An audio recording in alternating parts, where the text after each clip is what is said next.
আমার ভাইয়ের হত্যা কেন প্রশাসন জবাব চাই। আমার ভাইয়ের হত্যা কেন প্রশাসন জবাব চাই। আমার ভাইয়ের হত্যা কেন প্রশাসন জবাব চাই।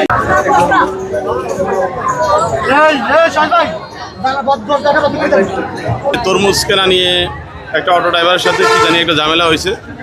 পরে আমাদের যে যুবনেতা বেলাল মিশরি উনি সম্ভবত মানাইতে গেছে, পরে ওনার বুকে একটা আঘাত লাগছে, মনে হয় ঘুষি লাগছে। পরে চাঁদপুর ওনাকে ট্রিটমেন্ট করাই দিয়েছে। যাওয়ার পথে অথবা ওখানে আমিও এখনও পুরোপুরি ঘটনাটা জানি না, যেহেতু এটা পুলিশ কেস। আমি মনে করি এখানে আমি দক্ষিণ পাশে, ঘটনার দক্ষিণ পাশে একটা সিসি ক্যামেরা আছে, তারপরে ওখানে যথেষ্ট লোকজন ছিল।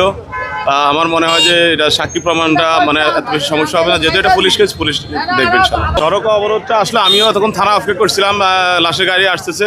তো আমি যখন দেরি তখন এখানে আসি, দেখলাম যে স্বজনের যে আত্মীয় স্বজন, মৃতের যে আত্মীয় স্বজন এবং তার যে রাজনৈতিক সহকর্মী, তারা আসলে যে বিচারের দাবিতে এবং যে যা তারা সে যে আঘাতপ্রাপ্ত হয়েছে, আহত হয়েছে, তার গ্রেপ্তারের দাবিতে আসলে এই অবরোধটা করছে। আমি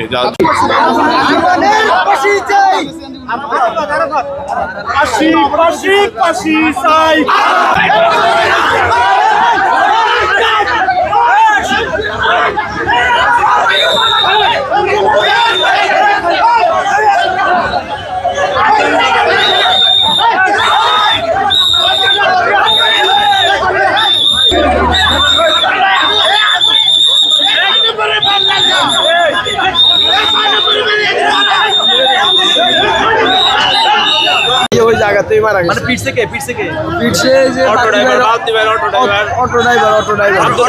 আব্দুর রহমান এই অটো ড্রাইভার কি আসেনি? কোন দিকে গেছে? কিসে?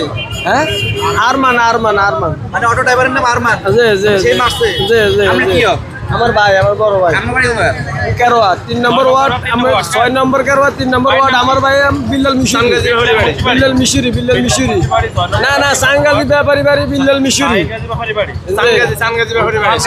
আর ভাই আমরা যে বর্তমান বা যুব দলের সভাপতি।